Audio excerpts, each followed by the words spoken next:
Hey everybody, Kyle Goth here from GoatFilmReviews.com and the Goat Film Reviews YouTube channel, and I've got my first reaction to the new Emerald Fennell film, Saltburn.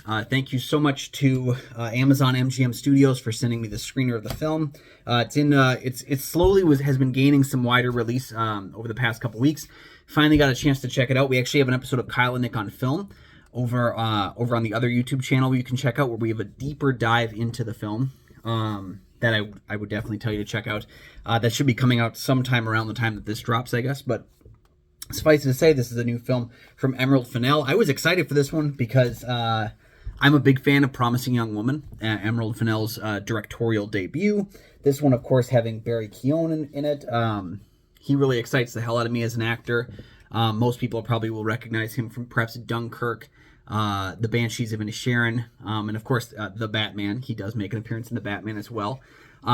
Jacob Elordi, who I know a little bit from Euphoria. I've seen a couple episodes of Euphoria, and he's pretty solid. Richard E. Grant, you can't put him in a movie and not get me excited about it. And of course Rosamund Pike from most notably from Gone Girl. But okay, so Saltburn. It is a very well-made movie. But it is a movie that I don't know if it has as much. The more I've thought about it, the more I kind of just haven't really gelled with the story. And that's too bad, because it's a very well-made movie. I think Barry Keoghan is a fantastic actor in it. And I am giving it a recommendation because I do think it's a slight recommendation, but I am recommending the film because I do think that while it tries a lot of things, and I think most of it works pretty well, there are a few things that don't. I think Barry Keoghan's character is really interesting because he is, he's kind of the smart kid who is being taken advantage of until you realize that he's kind of got a bit more of an edge on him than you think. It's a bit of a smattering on the political caste system, but at the same time, that was also something I had questions about, because it feels that sometimes like the villains of the film are not exactly the caste system or the people higher up on the system.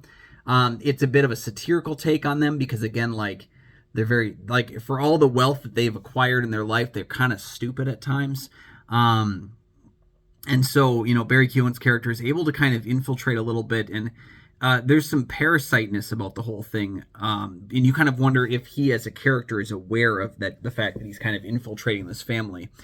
And that's kind of one of the major questions about the film. I thought some of the twists and turns near the end of the film, while it was weird because they were kind of like, oh, okay. Like, that's where you're going to leave us. The ending of the film was surprising because I didn't think they would leave us there.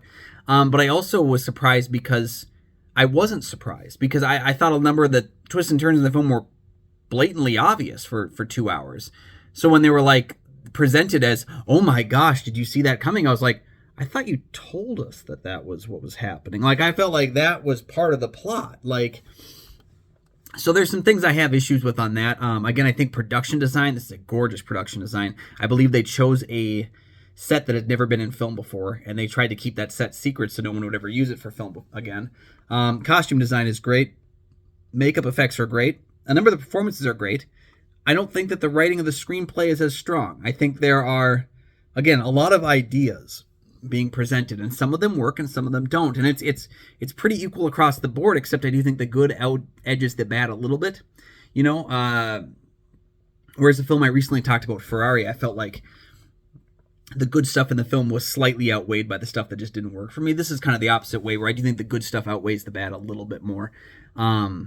Certain plot points, particular in how they in the direction of Barry Keoghan's character, I don't know. I don't think it worked as well for me as it might have for a lot of other people. It was kind of an eschewing satire that felt more serious throughout the film, felt self-serious. And I think that's one of Emerald Fennell's abilities, is that she's able to be very blunt and not make it feel like she's being very blunt.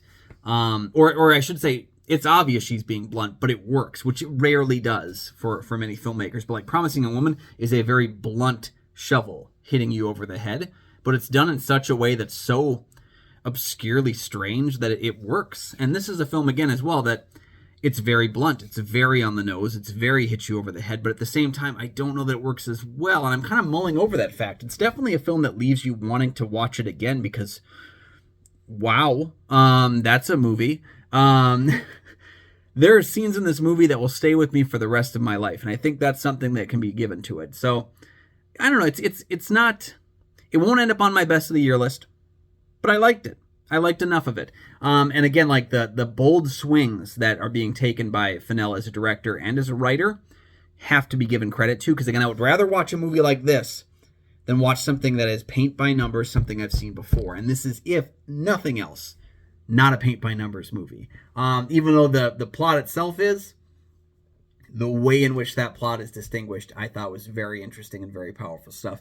But yeah, I'm more of the mixed leaning positive on the whole thing. Definitely recommending the film, but with some reservations about, I guess, some of the, not the content, but just the way in which we're led down a path that seems obvious, and then it kind of twists, and we're like, oh, we're not supposed to think it's going there. Okay, just wanted to make sure, like that kind of stuff. The execution of the narrative, I think, wasn't done as well.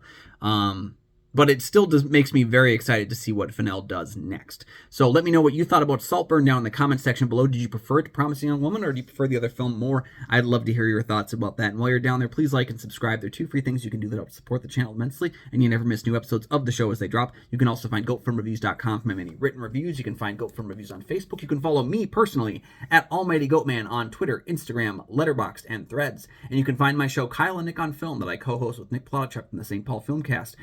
We have new episodes of that show every single week, so go ahead and check out all those links that I just mentioned. They're down in the description, and we'll see you next time.